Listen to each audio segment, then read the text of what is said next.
Hello, you guys. This is going to be your weekend tarot guidance reading for September 1st through the 3rd, 2017.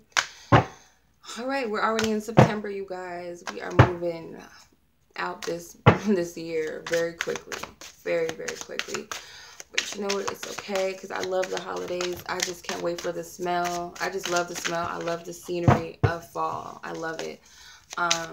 So I'm just waiting for that. But okay, yeah, if you guys have purchased a monthly reading at any time within this month, just be aware that it is going to be sent out to you, okay? I have not forgot about anybody's monthly subscriptions, monthly love energy readings. I have not forgot, okay? Those are all coming out this week.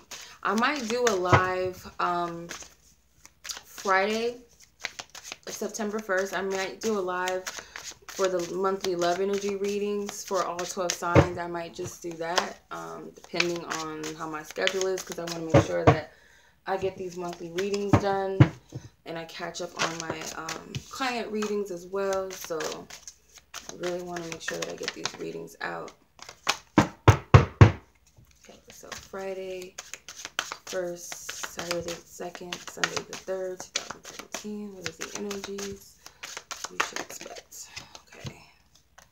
Yeah, because, oh wow, a lot of cups. Devil. King of Wands at the bottom. We have a lot of court cards. We have the Queen of Cups, the Queen of Wands, and the Page of Cups, and then the King of Wands at the bottom. We have a lot of courts.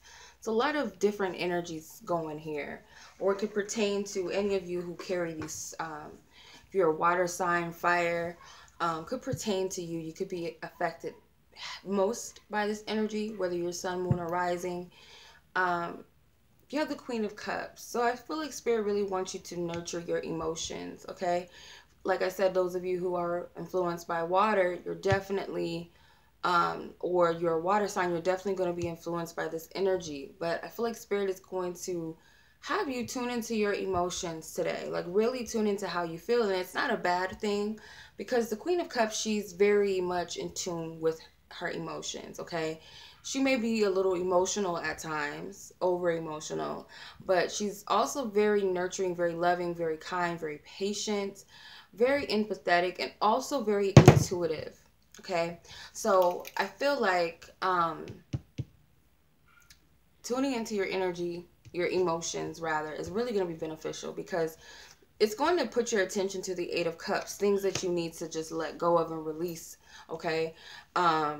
It might not be an easy thing, but when you pay attention to how it's benefiting you, how it's serving you, what is it doing to me, how is it affecting my feelings and emotions, then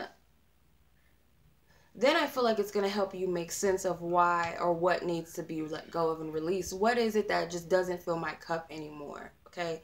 You have that awareness or that knowing of this, okay?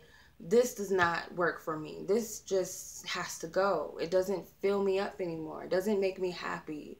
You know, it does this to me. It makes me feel this way. You know, I feel like that's what Spirit wants you to draw your attention to, but it's not going to be an easy process, I feel, okay? Because these things they've been built with over time, okay? These are emotions that you built up. You've kept within you. You've approached situations in a certain way. And it's like you have to let all of that go. Let go of these attachments, okay? Emotional attachments. With the Queen of Wands, you really need to approach the situation from a place of confidence. Because I feel like there's this fear here that what if I'm doing the wrong thing? What if I'm, you know, in the wrong place? Or what if I'm just wrong, period, by following my guidance? Which is ludicrous, of course.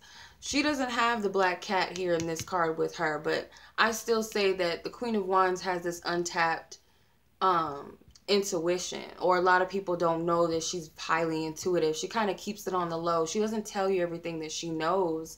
She's not like the High Priestess where she knows everything. It's kind of like the Queen of Wands. She knows things, but she doesn't, you know, she wouldn't necessarily say she's intuitive. She just feels like she just knows everything because she's so confident in herself. She believes in herself. Okay. I feel like that's how spirit wants you to approach the situation. You have to look at it from a place of positivity and looking at it from a healthy self-esteem even. Because the Queen of Cups, even though she's a sweet, loving person, she can sometimes be very down on herself. She takes on everybody's energy and emotions. And sometimes she can neglect herself. You know, she's very selfless at times. She has this mothering energy. She tries to do and take care of everybody. But the Queen of Wands is like, she knows her self-worth. She knows what she wants to fight for and what she doesn't want to fight for. What's of her highest good and what isn't. Okay? So I feel like you need to approach the situation in that way. With the Devil card, focus on these things and why they're unhealthy. That's why Spirit wants you to pay attention to how you feel. They really want you to be like, you know what, the hell with this. I'm not going to even sugarcoat this anymore. I'm not going to play myself. I'm really going to get real with myself and real with anybody else. Because some of you need to let go of these unhealthy friendships that you're in, unhealthy associations, period, love relationships. Some of you need to speak up for yourself. Because I feel like there's a lot of self-neglect with the Page of Cups here as a conclusion, okay? You know, you might have to come from a place,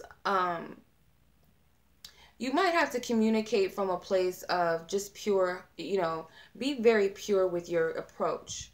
Because I feel with the detachment, instead of being like, the hell with this, I can't deal with you anymore, I don't think our friendship is healthy. It's coming from a loving place, you know. I feel like I just need, I'm growing older, or I feel like I've outgrown certain situations and I feel like it's just time for me to detach and move on, or it's time for me to leave, or it's time for me to, you know, I want to resign from my position, or, you know, this relationship's not working. I feel like we deserve something much better. We need to heal. We need to find ourselves, or whatever you feel called to do. It has to come from a place of pure heartedness, okay?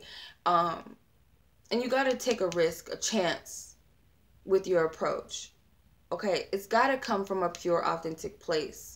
So this may be reaching out, you know, your heart reaching out to somebody. And I feel like it has everything to do with detaching. This Devil tells me that this is something unhealthy here that you are being guided to leave and walk away from. No, it's not easy detaching from these things. Okay? You might feel like there's this energy that's working against you, or it's got you stuck that you can't see. You might even believe that you are enticed by the devil or something, or some evil spirit has got you on lockdown. You might even really believe that. But some of you just feel like there's something above you that has this power. It could be someone else. Something else outside of you has this power over you and keeps you here. I can't stop drinking. You know, I just get so tempted. Every time so-and-so comes over, I just get so tempted. Or, you know, I know I should leave this relationship alone, but my mom says I should just stay in this marriage and she doesn't believe in divorce. You know, all of these excuses, you know, you give everybody else that power over you. Or something else, a circumstance. Well, we've been friends for 10 years. I can't do that. That's not right. You know, I gotta keep my loyalty. You know, even though it's plain as day that these connections are detrimental to you, they're not serving you anymore. These situations, these addictions, these beliefs, you know, these things could even be that you're such, it's kind of not, I don't want to say it that way because that's not right, but it's kind of like you're a doormat to a lot of people. Some of you, I don't want to say it like that anyway, but that's how it's coming out. If you can give me the proper term for that and not make it sound so disrespectful, I'd appreciate it. But that's how I'm getting it, that, you know, you're so selfless and so self-sacrificing that everybody kind of just takes advantage of that, of you, okay? And this needs to stop. Then you have the King of Wands here. So definitely behind the scenes, there's someone who's powerful and you need to get up on their level, or whatever this, it could be another thing. You need to approach them on, you know, match them on their level, okay? or get on that place of power with them, that balance. Because it's not that someone is over you, or a circumstance or something else is over you or above you. It's like you got to get in alignment with that. Okay, so that person comes over with a drink. It's like, well, just because they come over with a drink, does that mean I have to fall victim to it? Or can I say, you know what, I know it's not good for me. They can drink all they want, but this is me, I'm not going to do it. Or my mom says that I need to stay married with this person because she doesn't believe in divorce. But is she in this situation that I'm in? Is she as miserable as we both are? Me and this person are miserable together. It's not healthy, especially if there's kids involved. Take everybody else out of it and focus on them. Okay? I'm not giving anybody love advice or family counseling. That's just an example, but you know best than what's for you and what you're guided to let go of and release, okay? So I'm going to go ahead and pull a Romance Angels card and Archangel Guidance card, and I'll be right back. Alright, so let's see what the love energy is for this weekend. What is the love energy?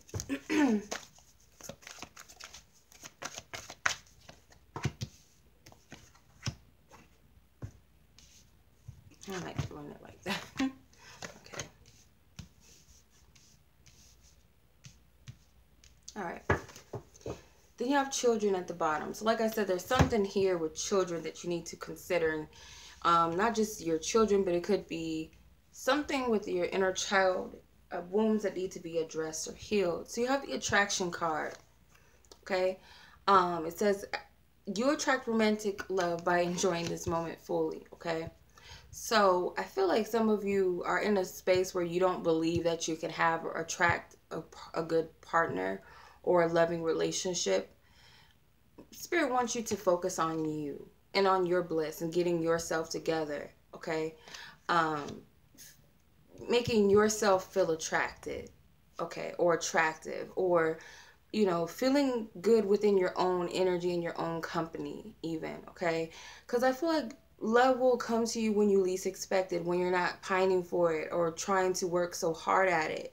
Not that you should not put effort in your relationships or even with finding love.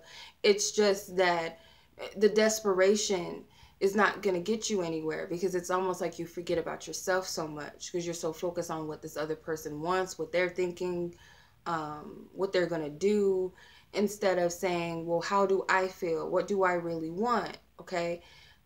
Focusing on your own eternal bliss, okay, nurturing your own self, taking care of you, doing something nice for yourself. Let your friends help you. Card is here, and it says ask for and accept support from others. So you might benefit with being amongst good friends, okay, doing something fun. I feel like these friends could actually lead you to the right one. They may intentionally set you up with someone that could be the one or could lead you to the one. You know, being out with these friends could actually be the place where you meet the one. If you're in a relationship, maybe getting out with your friends is what you need to loosen up your energy, to get things going. Because have you noticed, like, when you're always up under somebody's, you know, tail all the time, you get sick of each other. There's no excitement there anymore. It's like you're just too much under each other. You guys don't have time to miss each other. You don't hang out with your friends anymore. You kind of just neglect everything outside of you, and that's unhealthy. So it may be very healthy for you to go out and enjoy yourself or do something with your friends, maybe even your family, your sisters, your cousins, okay? People that you really trust, that have a good influence on you. I'm not talking about those homegirls that will get you into some trouble, or those homeboys that will get you into some trouble. I'm talking about good friends where that you can really have a good time with. They're not on immature things. You know, these are healthy relationships that you have, friendships, okay? Because you're trying to leave those types of relationships behind. It's safe for you to love. It says, open your heart to give and receive the highest energy of all. So Spirit is telling you that they're trying to lead you to something special here. I just feel like you need to be in a space to receive it. Some of you are too cautious, too much on your guard, looking down at everybody, over analyzing, trying to find the flaws within someone just to say I can't deal with it. Others of you, you guys are not connecting with your partners. You guys are too harsh on each other. You arguing with each other. Micromanaging the other person. I don't like how you did this, and why do you keep doing this, and why aren't you doing that, and you could be doing this, or it's this energy. And I feel like Spirit is telling you to just be open and trust in what they're doing. There's something happening underneath the surface with your relationships that you can't see. But you guys got to let go of the baggage. And a lot of this comes from your childhood, because you have the children card. So there's something here with that. And you got to think about healthy relationships for the sake of your children if you have kids. If you have any, you really got to consider them. What's best for my children? What do they want? What do they need? Okay, so these cards just came out, like they just flew out like this. So you have the brilliant idea and passion. So it says, yes, your idea is divinely guided. Please take action and bring your idea to fruition. Then you have passion. Trust and follow your renewed passion in your love life and your career. So there's some spark of inspiration that you guys have that Spirit's telling you to follow through with. It could be anything. It could be, I should just go, meditate here, or I need to text so-and-so, or I need to write this down, or, maybe I should take a trip here. It's, it could be anything, anything that you feel inspired to do. Okay, there's some sort of idea, and Spirit's telling you whatever it is. It's like it gives you this spark. It doesn't have to be like this old, like a happy spark. It could be an intuitive nudge or an epiphany that just comes, or just something that just sparks in your mind. Like, I just have to follow this. I have to do this. I don't know why. Follow that. Don't second guess it. Do not second guess yourself. Okay? Because you're right on target. It's going to lead you somewhere that I feel like it's leading you towards your desires, or leading you towards something that's fulfilling for you, okay? Whether it's emotionally fulfilling, it's something that you'll be pleased with, okay? So you really need to start trusting in yourself, trusting in those calls, those pulls that you have. So I hope that resonates with you guys, and I hope I'm not just talking all crazy and all over the place. But as always, I'm sending you guys much love. Enjoy your weekend, your 3-day weekend. I think it's a holiday. Some people don't always, trust in those holidays or believe in them or celebrate them, but I'm sure you can appreciate a day off from work and from school. So you can just celebrate that. So I hope you enjoy your 4-day weekend, as always, or 3-day. Why did I say 4-day? 3-day weekend. As always, I send you much love. Peace.